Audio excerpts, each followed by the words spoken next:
তো কি অবস্থা সবার, আমি দ্য নিউজ বং, আর আজকে আমরা কথা বলবো বিষাক্ত ছেলেকে নিয়ে। তো আমি আগের ভিডিওতে জানিয়েছিলাম যে তাকে অ্যারেস্ট করা হয়েছে, কিন্তু একটা বিগ আপডেট এসেছে বিষাক্ত ছেলের তরফ থেকে। সেখানে সে বলে তাকে নাকি গ্রেপ্তার করা হয়নি। হ্যাঁ, তার নামে অভিযোগ করা হয়েছে, তবে তাকে গ্রেপ্তার করা হয়নি। সোশ্যাল মিডিয়াতে যেসব ছবি বা লেখা হচ্ছে যে তাকে গ্রেপ্তার করা হয়েছে, সেগুলোকে সে গুজব রটাচ্ছে এমনটা বলে। তো সে কি বলেছে সেই ব্যাপার নিয়ে তোমরা ভিডিওটা দেখলে বুঝতে পারবে। নমস্কার, আমি প্রহ্লাদ মাইতি। আপনারা আমাকে বিষাক্ত ছেলে নামে চেনেন। তো এখন সোশ্যাল মিডিয়াতে যে একটা জিনিস দেখতে পাচ্ছি যে আমাকে অ্যারেস্ট করা হয়েছে। সত্যি বলতে আমাকে অ্যারেস্ট করা হয়নি। পুলিশ কোনো রকমভাবে আমাকে টর্চারও করছে না। দেখতেই পাচ্ছেন আমি এলাহিভাবে রয়েছি, নিশ্চয়ই এটা জেলখানা নয়।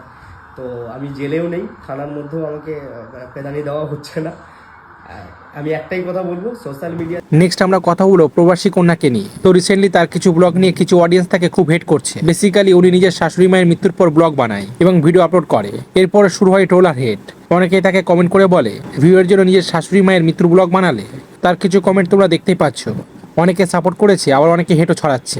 নেক্সট আমরা কথা বলবো শুভশ্রী গাঙ্গুলিকে নিয়ে। তো অবশেষে শুভশ্রী গাঙ্গুলি ভারতে ফিরেছে। হ্যাঁ গাইস, ইউএসএ, ইসরায়েল ও ইরানের যে ওয়ার হচ্ছিল, তার জন্য শুভশ্রী গাঙ্গুলি ও তার ছেলেকে দুবাইয়ে 4 থেকে 5 দিন থাকতে হয় ডিউ টু ওয়ার সিচুয়েশন। দুবাইয়ের সমস্ত ফ্লাইট বন্ধ করে দেওয়া হয়েছিল কারেন্ট সিচুয়েশনের জন্য। তবে আজকে তিনি কলকাতায় ফিরেছে, তার একটা ছোট ক্লিপ তোমরা দেখতে পারো।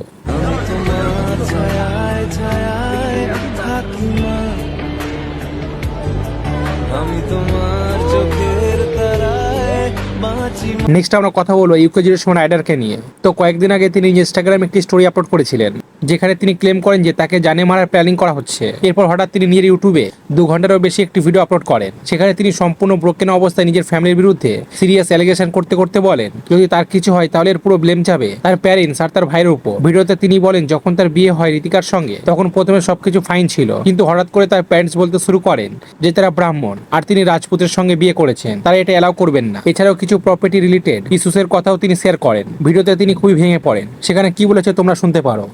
5 दिन हो चुके हैं, मैंने कुछ खाया नहीं है, ना ही सोया। आई नो, मतलब मैं पागल वाली स्टेज पे पहुंच चुका हूं, मैं पागल हो चुका हूं ऑलमोस्ट। फेमस होना जितना अच्छा होता है शायद उतना एक अभिशाप होता है, क्योंकि लोग हमेशा आपसे लेवरेज खींच सकते हैं। आई गेस सबको कहीं ना कहीं मुझसे एक्सपेक्टेशन थी कि कहीं ना कहीं मैं लाइक यू नो उन्हें कुछ ना कुछ पे करूं या पैसा। जस्ट माँ बाप इसका मतलब हमेशा सही नहीं है। एंड सबको मेरे साथ एक लेवरेज था कि भाई ये तो सोशल मीडिया पे ऐसे लोग जज करेंगे, सबकी नजरों में शायद मैं गलत बन गया। मैंने हाथ जोड़े अपने घर वालों के, मैंने कहा प्लीज समझना, इन्हों मैं ब्लॉग बना रहा हूं, but I am so sorry to everyone, so sorry, मेरे से नहीं झेला जा रही। पापा और कलमिंग और मम्मा ने इस लेवल पर टॉर्चर करा कि मतलब आएंगे तो हम लोग शादी में, बट हम लोग तेरी शादी में शायद वो खुशियां खुश नहीं ना तुझे खुश रहने देंगे, ना हम दिखाएंगे कि हम खुश हैं, क्योंकि तेरे को शायद यूट्यूब पे बहुत डैमेज आएगा। कलम ने मुझे बोला तू जितना घर पे रहेगा तू कुछ भी कर ले, पापा तेरे से खुश नहीं होने वाले। तो तूने घर वालों का शायद से नाम डुबा दिया, क्या करा। मैं एक ब्राह्मण था और मैं एक राजपूत से शादी करा था। मुझे नहीं लग रहा था कि मैंने अगर इंटरकास्ट मैरिज करी थी तो फिर नाम डूब गया। घर वाले ऑलरेडी केस करने के लिए बोल रहे थे कि कल वो कि तू घर आएगा तेरे को डिस्ट्रॉय कर देंगे, केस कर देंगे। मैं at the end of this vlog, the last vlog, I just wanted to say मेरी मौत के जिम्मेदार मम्मी पापा। এটা খুবই সিরিয়াস বিষয়। এরপর তার ভাই কলমিং নিজের দিক থেকেও একটা স্টেটমেন্ট দেন। তিনি বলেন I am a man of the I audience, সব প্রুফ আমি আমার ব্রডকাস্ট চ্যানেলে শেয়ার করেছি। চিল মারো সবাই, এটা তার কাছে ডেলি থিং। সেগুলো করে শুধু ভিউ পাওয়ার জন্য। সে ওয়ান সাইডেড স্টোরি পোস্ট করেছে, কিন্তু পুরো সত্য বলেনি। আমি আমার ফ্যানদের বলবো ওইসবের মধ্যে পড়ো না। সে ইনস্টাগ্রামে অ্যাটেনশন পেতে ভালোবাসে। সে আমাদের বিরুদ্ধে একটি ফেক কেস করেছিল, যেটা সে লিগালি হেরে গেছে। তারপরও সে নেগেটিভ ভিডিও পোস্ট করেছে, কারণ ঋতিকাও তাকে ছেড়ে দিয়েছে তার নিজের কাজের জন্য। তো সেখানে সে কি বলেছে তোমরা শুনতে পারো।